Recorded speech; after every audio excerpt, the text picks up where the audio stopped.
Miss হবে না আপনার পছন্দের টিভি শো। দেখুন জি5 অ্যাপে একদম ফ্রি।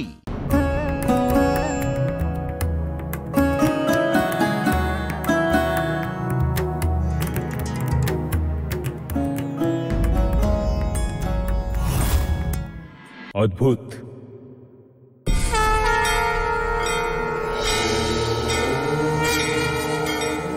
অতি সুন্দর। এমন নৃত্যকলা তো আমি স্বর্গের অপ্সরাদের কাছেও দেখিনি।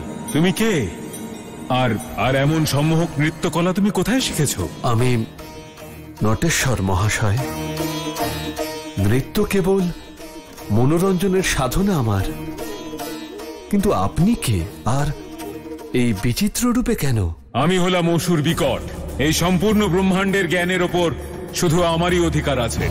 তোমার নৃত্য জ্ঞান আমাকে মুগ্ধ করেছে। আমি তোমাকে শাস্ত্রযুদ্ধের প্রতিস্পর্ধা জানাচ্ছি। তাহলে আপনি অসুররাজ বিকট? পরম সৌভাগ্য যে আপনার দর্শন পেলাম। অসুররাজ, আমার কি সামর্থ্য আছে যে আমি জ্ঞানের প্রতিমূর্তির সঙ্গে এ বিষয়ে তর্ক করব? আপনি তো এই সংসারের সবচেয়ে বড় জ্ঞানী, আর আমি আপনার জ্ঞানকে প্রণাম জানাই। অসুররাজ, যদি কৃপা করেন তাহলে আমার একটি উপকার করুন। তুমি কি বলতে চাইছো নটেশ্বর? অসুর শিরোমণি, বহু যুগ ধরে আমি একজন যোগ্য গুরুর সন্ধান করছি, আর আপনার যে যোগ্য এবং জ্ঞানী এই সংসারে আর কেউ নেই। আপনার কাছে অনুরোধ যে কৃপা করে আমাকে আপনার শিষ্য করে নিন। শিষ্য? তাহলে তুমি আমাকে নিজের গুরু বানাতে চাও? কিন্তু আজ পর্যন্ত অসুর কারোর গুরু হয়েছে এমনটা তো ঘটেনি। আপনি তো সর্বদাই নতুন নতুন দৃষ্টান্ত স্থাপন করেছেন, সেই কারণেই আমি আপনাকে গুরু হিসাবে চাই। কিন্তু তোমাকে যদি নিজের শিষ্য বানাই তাতে আমার কি লাভ? প্রভু, প্রভু, আপনার যে জ্ঞান আছে তার সর্বোত্তম প্রয়োগে আমি আপনাকে সাহায্য করব।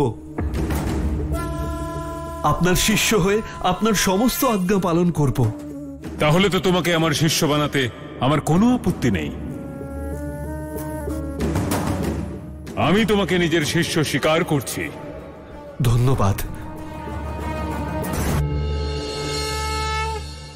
প্রভু, আপনি তো এই সংসারের পালনকর্তা, সবার উপরে, গুরুরও গুরু। তাহলে আপনি আপনার ভৈরব রূপে বিকটের শিষ্য কেন হলেন? সর্বোচ্চ এবং সর্বশ্রেষ্ঠ কেবলমাত্র জ্ঞানই হয় দেবী। জয়ও কেবল জ্ঞানেরই হয়। তাই আমি আমার ভৈরব রূপে বিকটের শিষ্যত্ব গ্রহণ করেছিলাম। কিন্তু সে তো এক অসুরই ছিল। দেবী, জ্ঞান আর স্বর্ণ হলো আভূষণের মতো, যা কারোর হাতে পড়ে কখনো মলিন হয়ে যায় না, তা সে অসুর হোক বা দেবতা।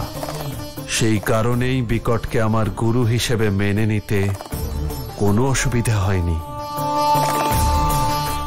জি5 ডাউনলোড করুন আর সব এপিসোড দেখুন একদম ফ্রি।